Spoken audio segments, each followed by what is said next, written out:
জ্যোতিয়ে প্ৰতিবাদ নকৰাত পীযুষে লাহে লাহে তাইৰ শৰীৰৰ সূক্ষ্ম অংগবোৰক মৰম কৰিবলৈ ধৰিছিল। জ্যোতি আচৰিত হ'ল যে তাই তাক এই সকলোবোৰ কেনেকৈ কৰিবলৈ দিছে। হয়তো সেই মুহূৰ্তত তাই কেৱল তাইৰ মনৰ আৱেগৰ নিয়ন্ত্ৰণত আছিল।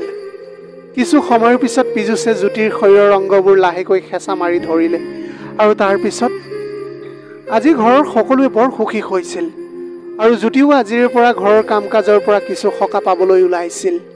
তাই এগৰাকী সাধাৰণ গৃহিণী আছিল, যদিও তাইৰ সৌন্দৰ্য এনেকুৱা আছিল যিকোনো ব্যক্তিয়েই তাইৰ প্ৰেমত পৰিবলৈ পাৰে।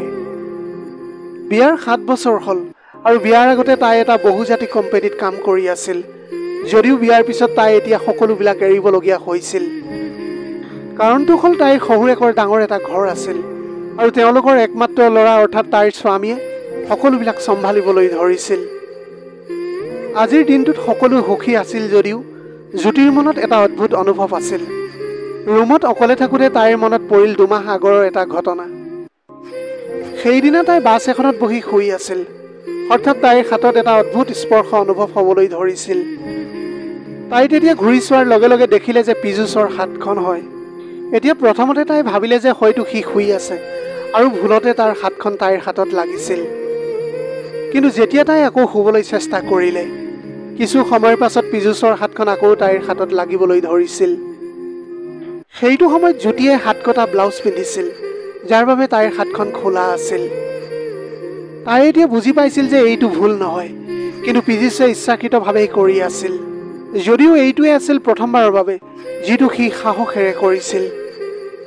সেইটো সময়ত জ্যোতিয়ে মাকৰ ঘৰলৈ বিয়া এখনলৈ গৈছিল আৰু এতিয়া ঘৰলৈ বুলি উভতি আহিছে। আচলতে তাইৰ গিৰিয়েকো তাইৰ লগত আহিবলৈ ওলাইছিল, কিন্তু তেওঁ এই বিয়াবোৰত বৰ বেছি আগ্ৰহ নাছিল আৰু সেইটো সময়ত তেওঁৰ গাটো ইমান ভাল নাছিল। গতিকে তেওঁ জ্যোতিক অকলেই পঠিয়াই দিছিল। জ্যোতিৰ লগত পীযুষৰ আচৰণ সদায় ভালেই আছিল, গতিকে এইবাৰো সকলোৱে সন্তুষ্ট হৈছিল যে পীযুষ জ্যোতিৰ লগত গৈছে। কিন্তু বাছত থকা নিসংগতাৰ সুযোগ লৈ পীযুষে জ্যোতিৰ হাতত হাত থ'বলৈ ধৰিলে। জ্যোতিয়ে তেতিয়া ভাবিলে যে হয়তো ভুলতে হাতখন পিছলি গ'ল আৰু এইখিনিতে সি সীমাবদ্ধ হৈ থাকিব, কিন্তু পীযুষে অধিক সাহস দেখুৱাইছিল। সেইটো সময়ত জ্যোতিয়ে একো নক'লে আৰু শুই থকাৰ ভাও ধৰি থাকিল। কিন্তু এতিয়া জ্যোতিয়ে ভিতৰি ভিতৰি সকলো অনুভৱ কৰি আছিল। পীযুষ কম বয়সীয়া আছিল, তাৰ বয়স প্ৰায় 26 বছৰ হ'ব আৰু জ্যোতিয়ে জানিছিল যে সি দেখিবলৈ বহুত ধুনীয়া আছিল। তাই জানিছিল যে পীযুষ তাইৰ প্ৰতি আকৰ্ষিত হৈছে। সি সদায় তাইৰ ফালে বেলেগ এটা দৃষ্টিৰে চাই আছিল। হয়তো জ্যোতিৰ শৰীৰটো তেতিয়াও কম বয়সীয়া আৰু আকৰ্ষণীয় যেন লাগিছিল। যেতিয়া তাই মানুহৰ মাজত থিয় হৈ যায়, তেতিয়া তাইৰ সৌন্দৰ্যই সকলোৰে ওপৰত গভীৰ প্ৰভাৱ পেলাইছিল আৰু এই বস্তুটোৱে জ্যোতিক এক অদ্ভুত গৌৰৱ অনুভৱ কৰাইছিল। বিয়াৰ সময়ত যেতিয়া পীযুষে তাইৰ লগত মজা কৰিছিল বা কেতিয়াবা তাইক লাহেকৈ চুইছিল, সেইটো সময়ত জ্যোতিয়ে বহুত ভাল পাইছিল। সি বহুবাৰ চকু আৰু স্পৰ্শৰ জৰিয়তে জ্যোতিৰ পৰা সুখ লৈছিল, যদিও জ্যোতিয়ে কেতিয়াও এই বিষয়ত বিশেষ গুৰুত্ব নিদিলে। বিয়াঘৰৰ ভিৰৰ মাজতে কেতিয়াবা পীযুষে কেতিয়াবা তাইৰ কান্ধত লাহেকৈ চুই চাইছিল। কেতিয়াবা কেতিয়াবা সি তাইৰ সংবেদনশীল অংশবোৰকো স্পৰ্শ কৰিবলৈ চেষ্টা কৰিছিল, কেতিয়াবা অজানিতে আৰু কেতিয়াবা ইচ্ছাকৃতভাৱে। তাৰ হাতখনে এতিয়া জ্যোতিৰ শৰীৰটো স্পৰ্শ কৰিছিল আৰু তেতিয়া তাই তাক ঠেলি দিছিল। এই ঘটনাটো এদিন আগতে ঘটিছিল, যেতিয়া জ্যোতিয়ে ৰুমত বিয়াৰ কাপোৰ সলনি কৰি আছিল। দুৱাৰখন অলপ বন্ধ হৈ আছিল। পীযুষে হঠাৎ ৰুমলৈ বুলি তেতিয়া সোমাই আহিছিল। সেইটো সময়ত পীযুষ সোমাই অহাত জ্যোতি একেবাৰে নাৰ্ভাছ হৈ পৰিল। এক মুহূৰ্তৰ বাবে তাই বুজি নাপালে যে এতিয়া কি কৰিব। চাদৰ নোহোৱাকৈ থিয় হৈ তাই পীযুষৰ ফালে চাই থাকিল। এতিয়া পীযুষৰ চকু তাইৰ শৰীৰৰ সেই অংশবিলাকত আছিল, যিবোৰ সি মনৰ ভিতৰৰ পৰাই উপভোগ কৰি আছিল। জ্যোতিয়ে যেতিয়া পীযুষে কলৈ চাই আছে বুজি পালে, তাই খৰধৰকৈ চাদৰে নিজকে ঢাকি ল'লে। তাৰ পিছতে পীযুষে ক্ষমা কৰিব বুলি কৈ কোঠাটোৰ পৰা ওলাই গ'ল। ইয়াৰ পিছত দুয়োজনে এই কথাটো পাহৰি যোৱাৰ ভাও জুৰিলে।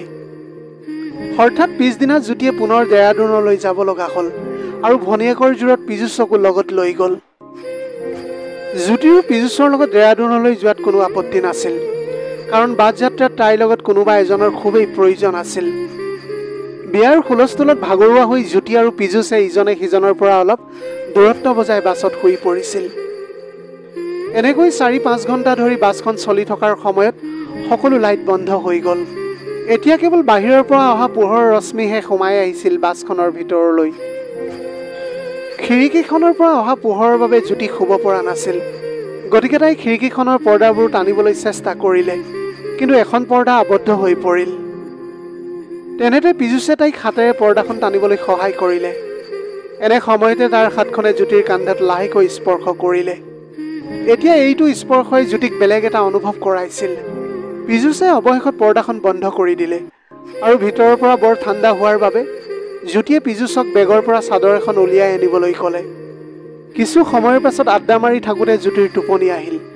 যদিও কিছু সময়ৰ পাছত তাই হঠাৎ সাৰ পাই উঠিল আৰু তাই অনুভৱ কৰিলে যে পীযুষে তাইৰ শৰীৰটোকে লাহে লাহে মৰম কৰি আছিল। তেতিয়া জ্যোতিয়ে লৰচৰ নকৰি শুই থকাৰ ভাও ধৰি থাকিল। পীযুষৰ সাহস এনেকৈ বাঢ়িল যে এতিয়া সি জ্যোতিৰ হাতখন লাহেকৈ হেঁচা মাৰি ধৰিবলৈ ধৰিলে। কিছু সময়ৰ পাছত সি হাতখন পিছলৈ টানিলে। ইফালে বাছখন নিস্তব্ধ পৰিৱেশত গতি কৰি আছিল। জ্যোতিয়ে অনুভৱ কৰিছিল যে হয়তো পীযুষে আমনি পাইছিল, কিন্তু তাৰ পিছতে তাই অনুভৱ কৰিলে যে পীযুষৰ হাতখন তাইৰ চাদৰৰ তলেৰে গৈ আছিল। সি তেতিয়া ভাবি আছিল চাগে জ্যোতি গভীৰ টোপনিত আছে আৰু সেয়েহে তাৰ সাহস বাঢ়ি গৈছিল। জ্যোতিয়ে এতিয়া তাৰ সাহস দেখি আচৰিত হৈ পৰিছিল, যদিও তথাপিও তাই একো নকলে আৰু মনে মনে শুই থাকিল। তাৰ পাছত পীযুষে তাইৰ চাদৰখন আঁতৰাই লাহে লাহে তাইৰ পেটত হাতখন থৈ লাহে লাহে তাইৰ নাভিৰ ওচৰত লৰচৰ কৰিবলৈ ধৰিলে। এনেকৈ অলপ সময়ৰ ভিতৰতে তাৰ সাহস আৰু বাঢ়ি গ'ল আৰু হাতখন আৰু আগুৱাই লৈ জ্যোতিৰ সূক্ষ্ম অংগবোৰ চুবলৈ ধৰিলে। সি এতিয়া কোনো সংকোচ নোহোৱাকৈ তাইৰ গালত মৰম কৰি আছিল। জ্যোতি এতিয়া সেইবিলাক দেখি বৰ আচৰিত হৈ পৰিছিল। হয়তো সেইটো সময়ত তাইও তাৰ স্পৰ্শ ভাল পাবলৈ ধৰিছিল। সেইবাবেই কিছু সময় ৰৈ তাই তাৰ প্ৰতিক্ৰিয়াৰ বাবে অপেক্ষা কৰি থাকিল। যেতিয়া জ্যোতিয়ে প্ৰতিবাদ নকৰিলে, পীযুষে লাহে লাহে তাইৰ সূক্ষ্ম অংগবোৰক আৰু মৰম কৰিবলৈ ধৰিলে। হয়তো সেইটো মুহূৰ্তত তাই কেৱল আৱেগৰ নিয়ন্ত্ৰণত আছিল। কিছু সময়ৰ পাছত পীযুষে জ্যোতিৰ শৰীৰৰ অংগবোৰ লাহেকৈ হেঁচা মাৰি ধৰিবলৈ ধৰিলে আৰু এনেকৈ পিছত জ্যোতিও অদ্ভুত অনুভৱত হেৰাই যাবলৈ ধৰিলে। এইটো স্পৰ্শই তাইৰ বাবে বৰ অচিনাকি যেন লাগিছিল আৰু তাই বুজি পাইছিল যে তাইৰ শৰীৰটো তাৰ স্পৰ্শৰ বাবে সাজু হৈ আছে। হয়তো এইটো কাৰণেই তাই তাক ৰখাবলৈ চেষ্টা কৰা নাছিল। তাৰ গতিবিধি ইমান লেহেমীয়া আৰু সংযত আছিল, যেনেকৈ এটা সুন্দৰ সংগীত যিয়ে আপোনাৰ ইন্দ্ৰিয়বোৰ উৰুৱাই লৈ যায়। পীযুষৰো স্পৰ্শত জ্যোতিয়ে এতিয়া নিজকে হেৰুৱাবলৈ ধৰিছিল। তাই এতিয়া সম্পূৰ্ণৰূপে পাহৰি গ'ল যে তাইৰ অসুস্থ স্বামীয়ে ঘৰত তাইৰ বাবে বাট চাই আছে। তাই এতিয়া পাহৰি গ'ল যে তাই কাৰোবাৰ পত্নী হয়। সেই সময়ত তাই মাত্ৰ এগৰাকী মহিলা আছিল আৰু যাক কাৰোবাৰ সংগৰ দৰকাৰ হৈছিল। হয়তো পীযুষেও ভাবিছিল যে জ্যোতি গভীৰ টোপনিত আছে। হয়তো সি জানিছিল যে জ্যোতিয়ে সকলো জানিও নজনাৰ ভাও জুৰি আছে। এতিয়া লাহেকৈ জ্যোতিৰ ব্লাউজৰ বুটামটোত হাত থৈ পীযুষে খুলিবলৈ চেষ্টা কৰিলে।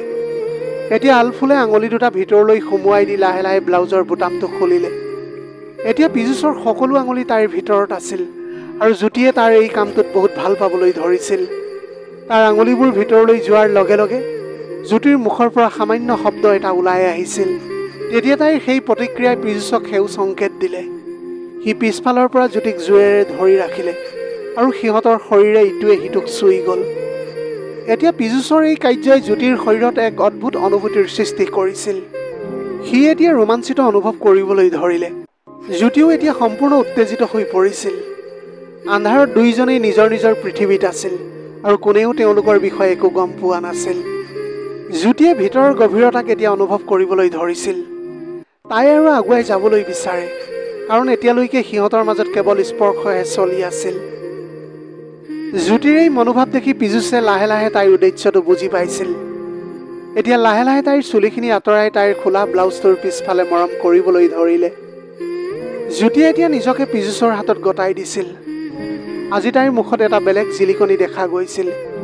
যদিও তাইৰ মনলৈ এটা চিন্তা আহিছিল যে তাই যি কৰি আছে সেয়া উচিত নে অনুচিত।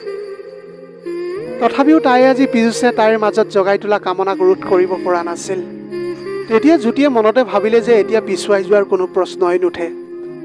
সেইটো মুহূৰ্তত জ্যোতিয়ে সম্পূৰ্ণ অনুভৱ কৰিছিল যে তাই পীযুষে দিয়া জীৱনৰ ৰসখিনি শোষণ কৰি লৈছে। এতিয়া দুয়ো সম্পূৰ্ণ ভাগৰুৱা হৈ পৰিছিল। বাছত থকাৰ বাবে মনে ভবা ধৰণে সকলো কৰিবলৈ পৰা নাছিল যদিও যেন সিহঁতে আন এখন পৃথিৱীত উপনীত হৈ আছিল। এতিয়া এনেকৈ গাড়ী আহি দেৰাদুন পাইছিলহি। তেনেতে পীযুষে জ্যোতিৰ হাতত ধৰি ক'লে, ধন্যবাদ, তোমাৰ লগত যাত্ৰাটো বৰ সুখদায়ক আছিল। এইদৰে কৈ সি আকৌ জ্যোতিক সাৱটি ধৰি চুমা খাবলৈ ধৰিছিল। কিন্তু সেই মুহূৰ্তটো জ্যোতি আৰু পীযুষৰ হৃদয়ত সদায় থাকি যাব। পীযুষৰ লগত কটোৱা সেই মুহূৰ্তবোৰ এতিয়া তাইৰ স্মৃতিৰ এটা অংশ হৈ পৰিছিল। অৱশেষত জ্যোতিয়ে বুজি পাইছিল যে যিয়েই নহওক কিয় সেয়া এক যাত্ৰাৰ এটা অংশ আছিল। এনে এক যাত্ৰা যিয়ে তাইক নিজৰ ইচ্ছাৰ সৈতে পৰিচয় কৰাই দিছিল, যিবিলাক ইচ্ছা হয়তো তাই আগতে কেতিয়াও অনুভৱ কৰিবলৈ পৰা নাছিল। প্ৰিয় দৰ্শক, এয়াই আছিল আজিৰ কাহিনীৰ ভাগ। আজিৰ ভিডিঅ'টি কেনেকুৱা লাগিলে জনাব। যদি ভাল লাগিল তেনেহ'লে লগৰ বন্ধু বান্ধৱীসকলৰ মাজত শ্বেয়াৰ কৰিবলৈ নাপাহৰিব। আপোনালোকৰ গোটেই জীৱনটো হাঁহিৰে উপচি পৰক। পাৰিলে দুখীয়াজনক অলপ সহায় কৰিবলৈ চেষ্টা কৰিব। আপোনালোকৰ অকণমান সঁহাৰিয়ে যদি কোনোবা এজন দুখীয়াৰ জীৱনটো সলনি কৰিবলৈ পাৰে, তাতকৈ পুণ্যৰ কাম আৰু এই পৃথিৱীত একোৱেই হ'ব নোৱাৰে। Have a nice day.